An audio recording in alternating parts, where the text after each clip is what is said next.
I just thought I'd begin this video with introducing myself. So my name is Val Brooks and I'm a consultant speech and language therapist.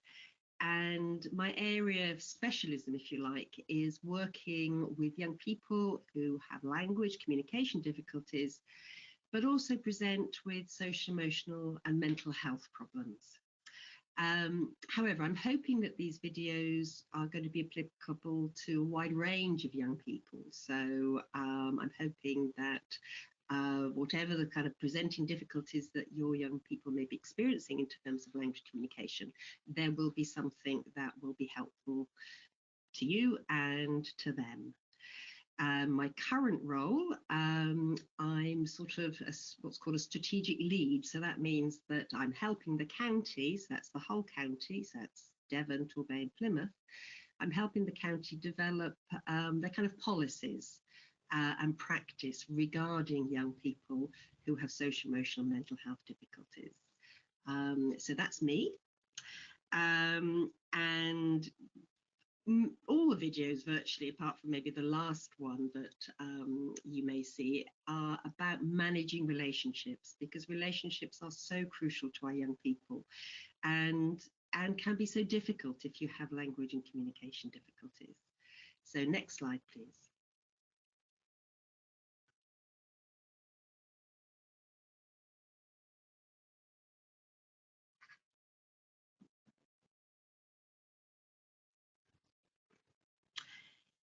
So if we think about some of the problems that our young people face, so young people with language communication needs are very kind of vulnerable to relationship difficulties, that's with peers, and also family relationships, but also within the workplace as well, or college. Because they have language difficulties, it can be a real struggle for them to keep up with the increasing demands of education and work. Education, college, it's delivered through the medium of language. You have tutors that talk to you. You're supposed to have maybe written work and assignments to fit in. And it's a very kind of packed curriculum, if you like, for young people. And if you struggle with language, if you struggle with literacy, then college is going to be a stressful place to sort of keep up with. Likewise at work. People will explain things to you, tell you to do things. It's all through language. And that can make young people feel very vulnerable. It can affect their self-esteem as well and their confidence. So young people who've had a history of language difficulties can especially experience what we call social stress. Social situations should be relaxing for most of us, but because social situations are to do with how we communicate and to do with language, what should be a relaxing, fun situation can be really stressful.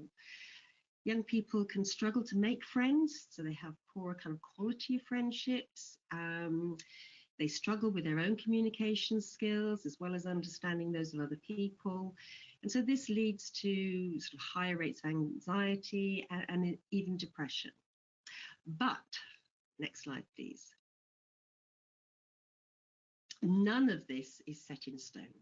It doesn't have to be like this for your young person. There are things that we can do. So adults and systems around the young person can help build and scaffold a social world for the young person. And by systems, I mean really the environment that the young person is in. So that might be education or a college environment, or it could be the work environment. So all the adults around that young person, parents, teachers, youth workers, social workers, work colleagues, they can all play a part in helping that young person develop a workable social network, if you like, and a better social world. But first, next slide, please. It's really, really important to think about self-care.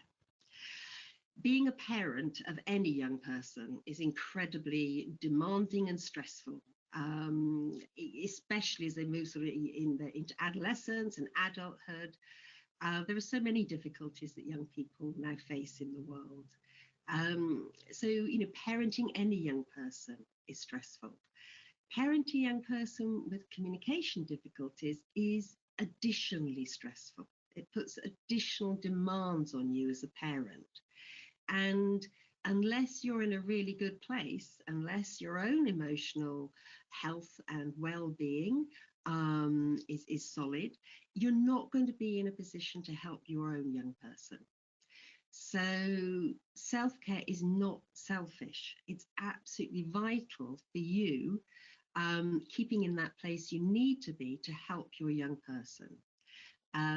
When you go onto a plane, one of the first things that happens when everyone is settled on the plane is you get the safety announcements. And one of those safety announcements is about the use of the oxygen mask. So if for any reason oxygen is kind of lost in the cabin that you're sat in, then an oxygen mask will kind of come down and you can put it on. But one thing that the air stewards will stress is that it's absolutely vital that you put on your oxygen mask first. Even if you've got a young baby with you or a toddler, it's absolutely important that you put your own oxygen mask on first, because basically, if you're dead, you can't help anyone. So you need to make sure that you are in a position to help the vulnerable, to help your child. So in terms of an oxygen mask, you put that on first. You look after yourself first so you can look after those around you. And that's exactly the same with your emotional and mental health. It's really something that you need to see as not selfish, but actually vital for being able to support your young person in the ways that they need. So next slide, please.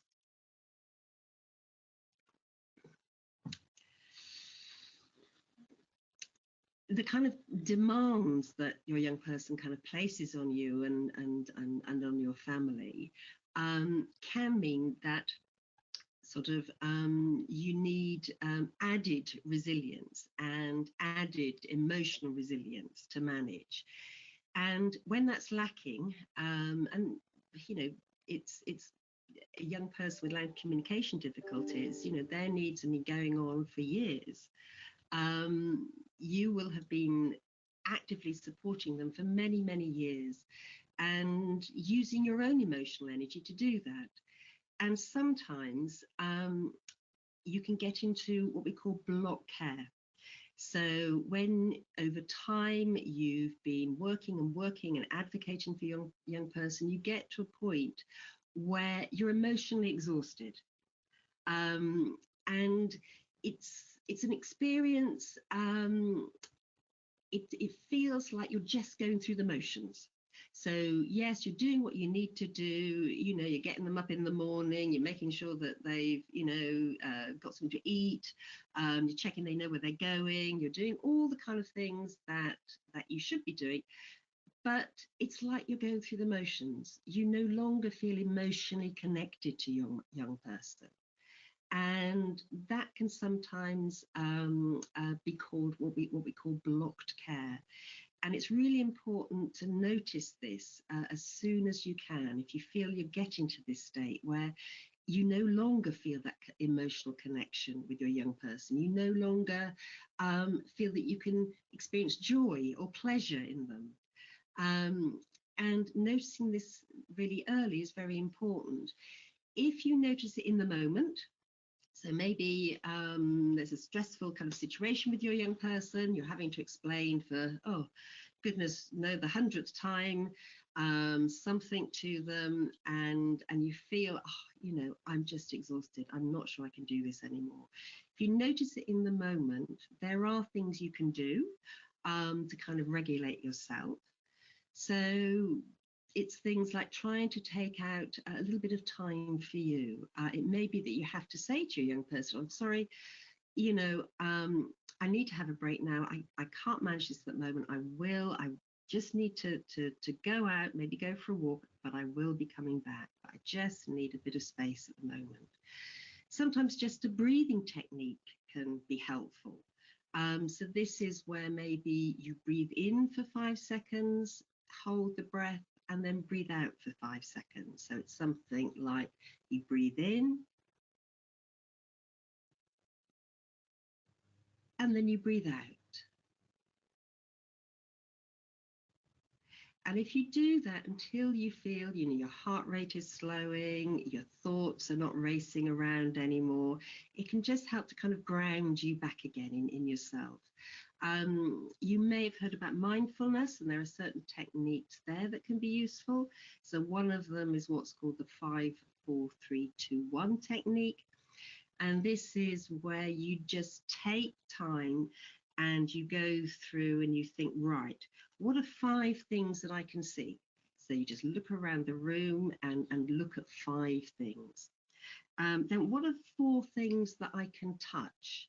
It might be that you can feel the clothes that you're wearing. It might be that you can feel the floor underneath your feet or the chair you're sitting on. So try and think of kind of 4 things that you're in contact with and feeling. You might be able to sort of touch your hair. And then 3 things that you hear. So it might be a car outside or a dog barking or a clock ticking. And then 2 things that you can smell. And obviously that's going to be very dependent on where you are.